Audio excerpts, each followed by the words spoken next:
नमस्कार, स्वागत है आप सबका राजनीति के इस अखाड़े में। मेरा नाम है अजय सीतिया। मित्रों, अरविंद केजरीवाल ने नरेंद्र मोदी से हार मान ली है। उन्हें लगने लगा है कि इस बार दिल्ली में उनकी दाल नहीं गलेगी। उन्हें यह भी पता है कि दिल्ली का मुसलमान इस बार उनको वोट नहीं देगा। इसलिए वे आरएसएस के उस कैडर पर निगाह टिकाने की कोशिश कर रहे हैं जो भाजपा या नरेंद्र मोदी से इस बात के लिए खफा हो सकता है कि जेपी नड्डा ने भाजपा को आरएसएस से बड़ा बता दिया था। हालांकि यह मीडिया का इंटरप्रिटेशन था, नड्डा ने ऐसा नहीं कहा था। मित्रों, घी से मक्खन तो हर कोई निकालता है, लेकिन केजरीवाल छाछ से मक्खन निकालने की कोशिश कर रहे हैं। आरएसएस का कैडर भले ही मोदी से खफा हो या नड्डा से, वह आम आदमी पार्टी को वोट देने से रहा, बल्कि केजरीवाल ने आरएसएस प्रमुख से सवाल दागकर संघ के कैडर को अपने खिलाफ ही उकसा लिया है। उनकी यह राजनीतिक चाल है कि वे संघ और भाजपा में दरार खड़ी कर देंगे, खुद उन्हें ही उल्टी पड़ने वाली है। मुख्यमंत्री पद से इस्तीफा देने के बाद अरविंद केजरीवाल ने जंतर मंतर पर जनता की अदालत लगाई, जिसमें उन्होंने अपने आप को बेगुनाह बताने के सबूत देने थे। वे खुद ही वकील थे, खुद ही अभियुक्त थे, खुद ही जज भी थे। जनता की अदालत लगाकर अरविंद केजरीवाल ने देश की सर्वोच्च अदालत को चुनौती दी है कि उनके मुकदमे का फैसला कोई संवैधानिक कोर्ट नहीं करेगी। वैसे ना ऐसे किसी संविधान को मानते हैं, ना ऐसी किसी कोर्ट को मानते हैं जो उनसे उनके अपराधों का हिसाब मांगे। यानी उनकी साफ राय है कि ये अदालतें आम लोगों के लिए हैं, नेताओं के लिए नहीं है। नेताओं का फैसला जनता करेगी। जो संविधान की रक्षा करना चाहते हैं, उन्हें अब सोचना और देखना चाहिए कि अरविंद केजरीवाल क्या उनके साथ फिट बैठते हैं।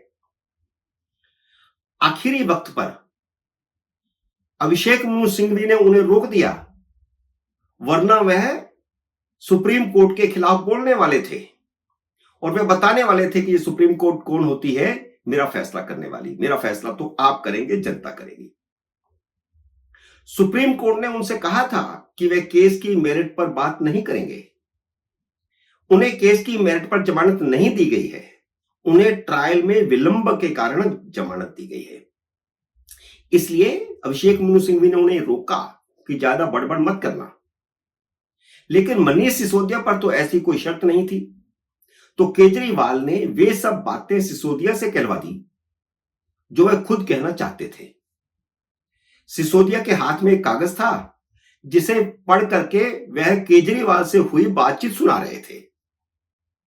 यानी कह केजरीवाल रहे हैं, लेकिन जुबान किसकी है? सिसोदिया की। सिसोदिया ने बताया कि केजरीवाल ने उन्हें बताया कि मोदी ने झूठा फंसाया है, इस केस में कुछ नहीं है। केजरीवाल ने उन्हें बताया कि सुप्रीम कोर्ट ने कहा है कि ट्रायल में केस 2 दिन नहीं टिकेगा, और इस तरह की कुछ और बातें भी केजरीवाल ने यह कहा, केजरीवाल ने वह कहा। वो सब बातें जो कोर्ट ने उन्हें कहने से मना किया था। मित्रों, सुप्रीम कोर्ट के दोनों जजों ने सोचा भी नहीं होगा कि केजरीवाल इस तरह का कोर्ट को ठेंगा दिखा सकते हैं, इस तरह की चालाकी कर सकते हैं। कोर्ट के नाम पर इसी तरह का झूठ राहुल गांधी ने भी बोला था कि सुप्रीम कोर्ट ने भी मोदी को राफेल के मामले में चोर माना है। तो राहुल गांधी को कोर्ट से माफी मांगनी पड़ी थी, कोर्ट ने सम्मन कर लिया था। अब सुप्रीम कोर्ट को सोचना है कि उसे क्या करना है। इस बात की तो कोई उम्मीद नहीं है कि सुप्रीम कोर्ट अरविंद केजरीवाल के कान मरोड़ेगी, पर अरविंद केजरीवाल चाहते हैं कि आरएसएस प्रमुख मोहन भागवत नरेंद्र मोदी के कान मरोड़े।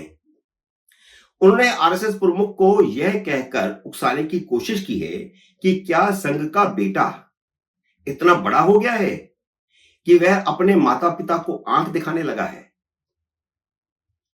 उन्होंने पहला सवाल ऐसा पूछ लिया कि मोदी जैसे ईडी और सीबीआई का इस्तेमाल करके दल बदल करवा रहे हैं, पार्टियां तोड़ रहे हैं, सरकारें गिरा रहे हैं, क्या आरएसएस उसे उचित मानती है? भाई, आपकी पार्टी टूटी क्या? दिल्ली और पंजाब में आपकी सरकार चल रही है ना, कोई टूटा क्या? आपका एक भी विधायक टूटा क्या? एक विधायक टूटा तो उसे कांग्रेस ने तोड़ा। वह इस्तीफा देकर के अभी अभी कांग्रेस में गया है। भाजपा ने कोई नहीं तोड़ा। कर्नाटक, हिमाचल और तेलंगाना में कांग्रेस की सरकारें गिरी क्या? झारखंड में सरकार गिरी क्या? अगर महाराष्ट्र में शिंदे और मध्य प्रदेश में सिंधिया अपनी पार्टियां छोड़ करके चले गए तो भाजपा क्या करे या आरएसएस क्या करे? न शिंदे पर कोई केस था, न ईडीआई का छापा शिंदे पर पड़ा था, न सीबीआई का पड़ा था, न सिंधिया पर कोई केस था, न उन पे यहां कोई छापे पड़े थे। और आरएसएस को इस बात से क्या लेना देना कि राजनीति में क्या हो रहा है, क्या नहीं हो रहा। केजरीवाल ने तीसरा सवाल यह किया कि भाजपा संघ की कोख से पैदा हुई है, यह देखना संघ का काम है कि वह पथभ्रष्ट ना हो। बहुत अच्छी बात है। केजरीवाल को भाजपा के पथभ्रष्ट होने का कोई उदाहरण तो बताना चाहिए था।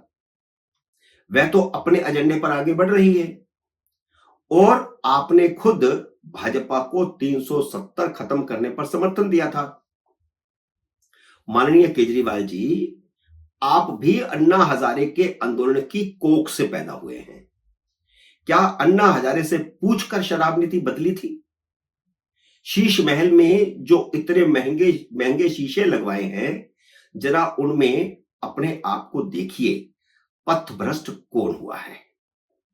और नहीं तो अन्ना हजारे से पूछ लीजिए।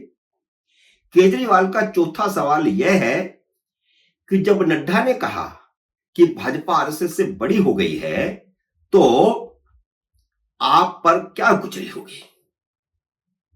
केजरीवाल को अगर आरएसएस का आर भी पता होता या भाजपा का भा भी पता होता तो वे यह सवाल नहीं पूछते, क्योंकि संघ और भाजपा का हमेशा से ही वही स्टैंड रहा है कि दोनों संगठन अपना अपना काम करते हैं, कोई एक दूसरे के संगठन में दखल नहीं देता। आखिरी सवाल करके तो केजरीवाल ने अपनी हार मान ली कि जब आपने नियम बना करके अडवाणी, जोशी और कलराज मिश्रा को 75 साल की उम्र में रिटायर कर दिया तो मोदी क्यों नहीं रिटायर होंगे? अमित शाह क्यों कह रहे हैं कि मोदी रिटायर नहीं होंगे? उनका यह कथन यह बताता है कि उन्होंने मोदी से हार मान ली है कि उनसे तो नहीं जीत सकते, इसलिए उन्हें रिटायर किया जाए। एक तरह से यह मोहन भागवत जी से भीख मांग रहे हैं कि इनको हटाओ, इनका मुकाबला मैं नहीं कर सकता। वैसे 75 साल की उम्र की रिटायरमेंट का कोई भी नियम संघ ने नहीं बनाया है। हिंदू वोटरों को लुभाने के लिए केजरीवाल ने यह कहकर एक और चाल चली कि वह नवरात्रों में मुख्यमंत्री निवास छोड़ देंगे।